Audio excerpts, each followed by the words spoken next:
বর্তমান মুখ্যমন্ত্রিত্বকালে যা এখনো 2 মাস পূর্ণ হয়নি, এক্ষেত্রে আমার বিধানচন্দ্র রায়কে নিয়ে বলা প্রাক্তন মুখ্যমন্ত্রী জ্যোতিবাবুর একটা কথা মনে পড়ছে। আর আজকে যখন আমি এই রাজ্যের কাজ করতে যাচ্ছি তখন আমার আরেকটি কথা মনে পড়ছে। প্রয়াত প্রাক্তন মুখ্যমন্ত্রী জ্যোতিবাবু দায়িত্ব নেওয়ার পরে বলেছিলেন যে যেখানেই আমি শুরু করতে যাচ্ছি সেখানেই দেখছি ডাক্তার বিধানচন্দ্র রায় শুরু করে দিয়ে গেছিলেন। যেখানেই আমি শুরু করতে যাচ্ছি সেখানে ডাক্তার বিধানচন্দ্র রায় শুরু করে দিয়ে গেছিলেন।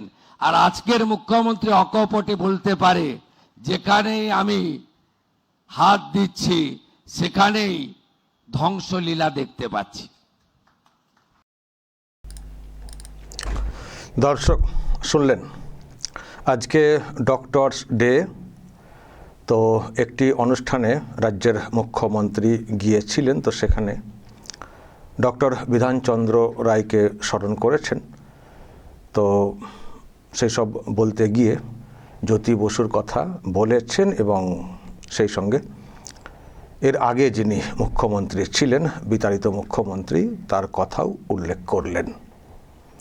যে জ্যোতি বসু বলেছিলেন যে যেখানেই কাজ শুরু করতে যাচ্ছি দেখতে পাচ্ছি যে ডক্টর বিধানচন্দ্র রায় তিনি শুরু করে দিয়ে গেছেন, সেখান থেকে আমাদেরকে কাজ করতে হবে। তার মানে ডক্টর বিধানচন্দ্র রায় বাংলাকে একটা জায়গা পর্যন্ত এগিয়ে নিয়ে এসেছিলেন, জ্যোতি বসু তারপর থেকে এগিয়ে নিয়ে যাওয়ার চেষ্টা করেছেন। এটা খুব ভালো দিক। যদি প্রত্যেকে তার দায়িত্ব পালন করেন তাহলে সামগ্রিকভাবে একটা উন্নতি হয় বা একটা রাজ্য এগিয়ে যায়। কিন্তু মাঝখানে এমন একজন দায়িত্ব পেয়েছিলেন, তিনি তার সময়ে এমন করেছেন, বর্তমান মুখ্যমন্ত্রী যেখানেই হাত দিচ্ছেন দেখতে পাচ্ছেন ধ্বংসলীলা। এগিয়ে নিয়ে যাওয়া তো দূরের কথা, মানে বাম সরকার যেখানে ছেড়েছিল সেখান থেকে এগিয়ে নিয়ে যাওয়া তো দূরের কথা, আরও ধ্বংসের দিকে, ধ্বংসলীলা দেখতে পাচ্ছেন। মানে সর্বনাশ করে দিয়ে গেছেন, এটা উনি বলতে চাইছেন। ফলে সত্যিই দর্শক, এটা খুবই দুর্ভাগ্যের, মানে বাংলার মানুষের কাছে খুবই দুর্ভাগ্যের যে এমন একজনের হাতে 15টা বছর আমরা দিয়েছিলাম, উন্নতি তো দূরের কথা, যেটা ছিল সেটাকেও শেষ করে দিয়ে গেছেন, এখন নতুন মুখ্যমন্ত্রী, উনি দেখছেন এই অবস্থা, এখন এখান থেকে তুলে আনার উনি চেষ্টা করছেন। খুব টাফ, পুরো চুরমার করে দিয়ে গেছেন, ধ্বংস করে দিয়ে গেছেন। তো সেখান থেকে বের করে আনাটা সত্যিই খুব কষ্টের, খুবই শক্ত, কিন্তু উনি বা ওনারা চেষ্টা করছেন। আজকে ডক্টরস ডে, এই ডাক্তারি হাসপাতাল এইসব নিয়ে অনেক কথা বলেছেন। আজকে এই রাজ্যের মানুষকে ভিন রাজ্যে যেতে হয়, সেখানে গিয়ে কি সমস্যায় পড়তে হয় এইসব নিয়ে কথা বলেছেন। কিন্তু এটাও বলেছেন যে বাঙালির যা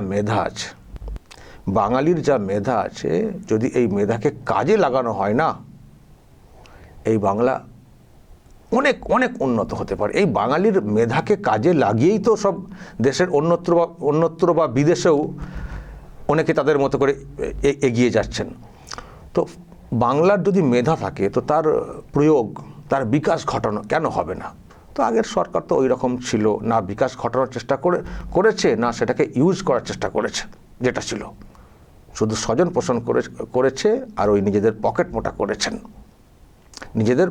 মোটা করেছেন। ফলে নিজেদের হয়তো আর্থিক উন্নতি ঘটেছে, কিন্তু ওভারঅল বাংলার সেটা সর্বনাশ হয়েছে, ধ্বংস হয়েছে। এবং দর্শক, এটাও সত্যিই যে উনি দায়িত্বে এসেছেন, জ্যোতি বসুও দায়িত্বে এসেছিলেন, কিন্তু জ্যোতি বসু দায়িত্বে আসার পরে আগের যারা কাজ করে গেছেন তাদেরকে স্মরণ করেছেন, তাদের কাজকর্মকে স্মরণ করেছেন। হতে পারে অন্য দল, তাদের অন্য দল, জ্যোতি বসুর অন্য, কিন্তু যখন বাংলার উন্নয়নের কোনো একটা ব্যাপার আছে সেখানে দল ভিন্ন হতে পারে, কিন্তু উন্নয়নের যে ধারা সেটার মধ্যে কোথাও একটা লিঙ্ক খুঁজে পাচ্ছিলেন। কিন্তু মমতা ব্যানার্জি যা করে গেছেন সব তাল কেটে গেছে, সব লিঙ্ক কেটে গেছে। এক আজব জগতে আমরা চলে গেছিলাম, এক আজব মুখ্যমন্ত্রীকে আমরা পেয়েছিলাম যিনি রাজ্যের মিনিমাম উন্নতি তো করতে পারেননি, যেটা ছিল যেগুলো ছিল সেগুলোকে সব শেষ করে দিয়ে গেছেন, জাস্ট ধ্বংস করে দিয়ে গেছেন। আমাদের এখন সৌভাগ্যের বিষয় যে এখন এমন একটা সরকার পেয়েছি এবং এমন একজন মুখ্যমন্ত্রী পেয়েছি, খুবই কর্মঠ মুখ্যমন্ত্রী, দিনরাত ভাবছেন রাজ্যটাকে কীভাবে এগিয়ে নিয়ে আসা যায়। আর ডাবল ইঞ্জিন সরকার, যেটা খুব জরুরি ছিল। এতদিন আমরা ওই শুধু ঝগড়া শুনতাম, কেন্দ্র ভার্সেস রাজ্য, এবার হচ্ছে ডাবল ইঞ্জিন। ঝগড়ার কোনো বালাই নেই, বরং কেন্দ্রের তরফ থেকে সহযোগিতার আশ্বাস আমরা পাচ্ছি আর দেখতেও পাচ্ছি। আজকে তো দেখছিলাম যে জব কার্ডের কাজ ফের শুরু হয়ে যাচ্ছে। একটা পয়সা তো আসতো, কাজ হতো না। আগে কাজ হতো না, ওই একটা ঘাস 3 দিন ধরে ছিঁড়তো, দেখেছি তো, শুধু টাকা তুলে নেওয়া হতো, দিয়ে বলা হতো 1 নম্বরে আমাদের রাজ্য, মানে সব থেকে বেশি কর্মদিবস হয়েছে। কর্মদিবস গেছে, কিন্তু কাজের কাজ কিছু হতো না, শুধু লুট হতো, লুটের দিক দিয়ে 1 নম্বরে। তো টাকা কেন্দ্রের গেছে, কিন্তু স্থায়ী সম্পদ তৈরি হতো না। কিন্তু এবার কাজ শুরু হচ্ছে, টাকা পয়সা যেমন আসবে মানুষের অ্যাকাউন্টে, গরিব মানুষের অ্যাকাউন্টে, তেমনি দেখবেন স্থায়ী সম্পদও তৈরি হচ্ছে, রাস্তাঘাট সবই হচ্ছে। টাকা দেবে, কাজ হবে না, টাকা দেবে, হিসেব দেবে না, সেটা তো হতে পারে না। তো এর জেরে কী হলো, কয়েক বছর কাজ বন্ধ হয়ে গেল। যে টাকাটা আসতো কেন্দ্রের তরফ থেকে, মানুষ তো কাজ করতে চান তো, কিন্তু কাজ তো করানো হতো না তো। কাজ করে মানুষ টাকা নিতে চান, মানুষকে তো মানে ওই অকর্মণ্য বানিয়েছে তো আগের সরকারটা। বসে খাও, ভাতা দেবো, বসে বসে খাও, শুধু ভোটটা দিয়ে দেবে, এই করে তো সর্বদিক দিয়ে তো সর্বনাশটা করে দিয়ে গেছেন না ওনারা। তো ফের কাজ, জব কার্ডের কাজ শুরু হচ্ছে, মানুষের হাতে টাকা আসবে, কাজ কম হবে, একটা কর্মব্যস্ততা দেখতে পাবো রাজ্য জুড়ে সর্বক্ষেত্রে, ভালো জিনিস তো। তো এটাই আর কি সৌভাগ্যের বিষয় যে এমন একটা সরকার এসছে, আর কেন্দ্রের সঙ্গে রাজ্যের ঝগড়া শুনতে পাবো না, কোঅপারেশনটা শুনতে পাবো, দেখতে পাবো, এবং দেখতে পাচ্ছিও। এবং কেন্দ্রের যেহেতু ব্যাকআপটা আছে, রাজ্যে অনেক ঘাটতি আছে, সেটাকে পূরণ করার জন্য পর্যাপ্ত পাওয়া যাবে, সেটা কোথাও মানে আশাবাদী নতুন মুখ্যমন্ত্রী শুভেন্দু অধিকারী। তো সেদিক দিয়ে আমরাও খুব আশাবাদী যে বাংলার যে হালটা উনি করে দিয়ে গেছেন, সেখান থেকে আমরা নতুন কিছু দেখতে পাবো। আজকে হাসপাতালের ব্যাপারে একটা কথা উনি বলেছেন, সেটা সত্যি খুবই বাস্তব, যে দেখবেন হাসপাতালে রোগীরা থাকেন, কিন্তু পাশাপাশি অনেক সব প্রাণীও ঘোরে না, অনেক সব প্রাণী। তো উনি আজকে ওটাও স্মরণ করেছেন এবং সেখান থেকে কীভাবে ওনারা বের করে আনতে চাইছেন সেটাও বলেছেন। আমি দর্শক সেটাও একটু আপনাদেরকে শোনাই, হাসপাতালের পরিবেশ পরিকাঠামো নিয়ে উনি আজকে কি বলেছেন। এটাই কি বাংলায় কাম্য ছিল? হসপিটালগুলোতে বেহাল অবস্থা, রোগী শুয়ে আছে, তার সঙ্গে কত প্রাণীও শুয়ে আছে যাদের সেখানে থাকার কথা ছিল না।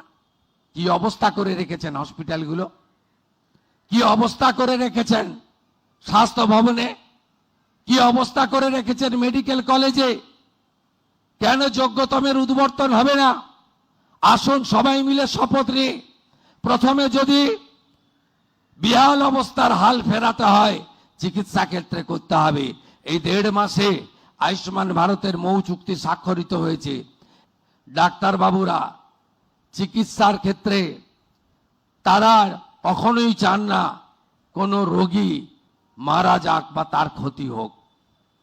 একটা দুটো যে এক্সেপশন নেই তা নয়, আমি সবাইকে ডিফেন্ড করছি না, কিন্তু যে আতঙ্কের পরিবেশ ছিল, যে ভয়ের পরিবেশ ছিল, তার ফলে যে চিকিৎসা আপনারা করতে পারতেন রেফার করে দেওয়ার মানসিকতা তৈরি হয়েছিল। ভারতীয় ন্যায় সংহিতার পরে ডাক্তারবাবুদেরকে সুরক্ষা প্রদান করেছে ভারতীয় ন্যায় সংহিতা, ভারতীয় আইন। ভয় কেটে গেছে, ভরসা এসে গেছে। আপনাদের সকলকে ধন্যবাদ জানিয়ে, সহযোগিতা প্রার্থনা করে আমার কথা শেষ করছি। খুব ভালো থাকবেন সবাই। সবাইকে আবার ধন্যবাদ। চিকিৎসক শব্দটিকে প্রণাম এবং শ্রদ্ধা জানিয়ে আমার কথা শেষ করলাম। ভারত মাতা কি। সত্যিই তো, মানে হাসপাতালে দেখবেন গ্রামগঞ্জে যেগুলো আছে, এবং গ্রামগঞ্জ কেন, শহরের দিকেও দেখবেন হাসপাতালে বেড়াল ঘুরছে, কুকুর শুয়ে আছে। কেন এরকম হবে? একটা হাসপাতালের পরিবেশ স্বাস্থ্যকর হবে না? কেন এরকম হবে? আসলে কিছুই দেখা হতো না। টাকা পয়সা অনেক ক্ষেত্রে অ্যালার্ট করা হতো, লুটপাট হতো। তারপরে চিকিৎসকও পর্যাপ্ত সংখ্যক নেই। আমি তো বলতে পারি আমাদের যে আরামবাগ হাসপাতাল, আমি এখানেও শুনছিলাম, এখানেও পর্যাপ্ত সংখ্যক চিকিৎসক নেই। সুপার স্পেশালিটি মেডিকেল কলেজ এসব দেখবেন বলা হচ্ছে, দেখবেন নেই, লোকজন নেই, পুরো ঝাঁঝরা কঙ্কাল অবস্থা, খুবই খারাপ অবস্থা। হেলথ একটা বড় সেক্টর, সেটা যদি এই রকম অবস্থা হয় তাহলে খুবই মুশকিল। তো সেদিকেও নজর দিচ্ছেন মুখ্যমন্ত্রী। আমরা চাই শিক্ষা, স্বাস্থ্য, ওভারঅল সব দিকটা ভালো হোক, খুব দরকার। এবং ডাক্তারদের মধ্যে রেফার করার একটা এসে গেছিলো, এক হচ্ছে ভয়, কিছু হয়ে গেলে এক্ষুনি সব এসে ভাঙচুর হয়ে যাবে, মারধর হয়ে যাবে। আর একটা হচ্ছে যে চিকিৎসা যে করাবো এখানে পরিকাঠামো ঠিকঠাক নেই, কে ঝুঁকি নেবেন, চলো অন্য জায়গায় রেফার করে দিই। তো এগুলো ছিল। তো এখন ডাক্তারদেরকেও সাহস দেওয়ার একটা ব্যাপার এসছে, নিরাপত্তা দেওয়া, আর পরিকাঠামো উন্নতির যে ব্যাপার সেটাও করা হচ্ছে। তো সব মিলিয়ে দর্শক, ভয়কে সরিয়ে ভরসাকে ইন করার চেষ্টা ওনারা করছেন। আর যে সর্বনাশ, যে ধ্বংস উনি করে দিয়ে গেছেন, সেখান থেকে বের করে আনার চেষ্টা হচ্ছে। আবারও বলছি, খুবই দুর্ভাগ্যের যে 15টা বছরের একটা ফেজ, আমরা খুব খারাপ ফেজ পার করে এসছি। তবে মানে স্টপ যে করা গেছে ওই সরকারটাকে, এটাও একটা ভালো। তো নতুন একটা সরকারের সূচনা ঘটেছে, অনেক কাজ করতে হবে। ফলে সবটাই এক্ষুনি হয়ে যাবে, ততটা আশাও এক্ষুনি করে ফেলা ঠিক না, সময় দিতে হবে সরকার পক্ষকে।